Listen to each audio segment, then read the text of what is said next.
સુધારવા બેસી ગયા. સુખદેવ સ્વામી ત્યાંથી નીકળ્યા તો એક ઝાડવાનું છોડ તૂટી ગયો. હું જોડે હતો શિવ બાપુ, હરિબાપુ જોડે, ગિરી બાપુ જોડે. એટલે એમને થયું કે આ છોડ હરખો કરી દો. એટલે કાદવમાં બેસીને એ ચાલુ કરી દે, ચાલુ પ્રોગ્રામમાં. અને સંતશ્રી ત્યાં હતા, એ પેલી બાજુ બેઠા. પેલા તો ચારે બાજુ કમાન્ડો, કેટલી બધી વ્યવસ્થા.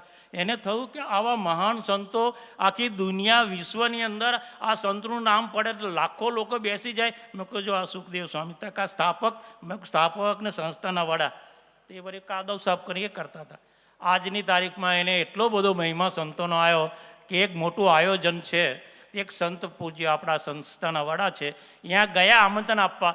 તો મને કે ગિરી બાપુ ઊભા થઈને અમને પગે લાગ્યા. મેં કહ્યું તમને નહીં, આ નારમાં જે કથા થઈ હતી એની માનસિકતા હતી. સ્વામિનારાયણ સંતો આટલી પોસ્ટ ઉપર ઊભા થતા, એની જે દાસ ભાવ છે એવો કોઈ બીજી જગ્યાએ જોવા મળે નહીં. આવા સંતોના દર્શન, આવા મદન મોહનજી મહારાજનો શતાબ્દી મહોત્સવ, આ મદન મોહનજી મહારાજ હરિકેશ્વર સ્વામીના નહીં, મારા નહીં, તમારા નહીં, આપણા છે. મદનજી મોહન આપણા છે, મારા ભગવાનનો સમય છે, મારો સમય છે, એવું મમત્વ રાખીને બધા સેવા કરજો.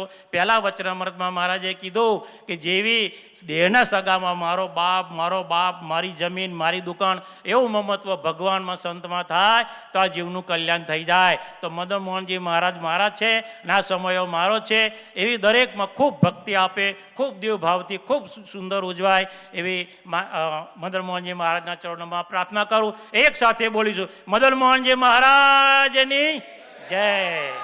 અને ભારત છે તો ભગવાન છે. ભારત માતા કી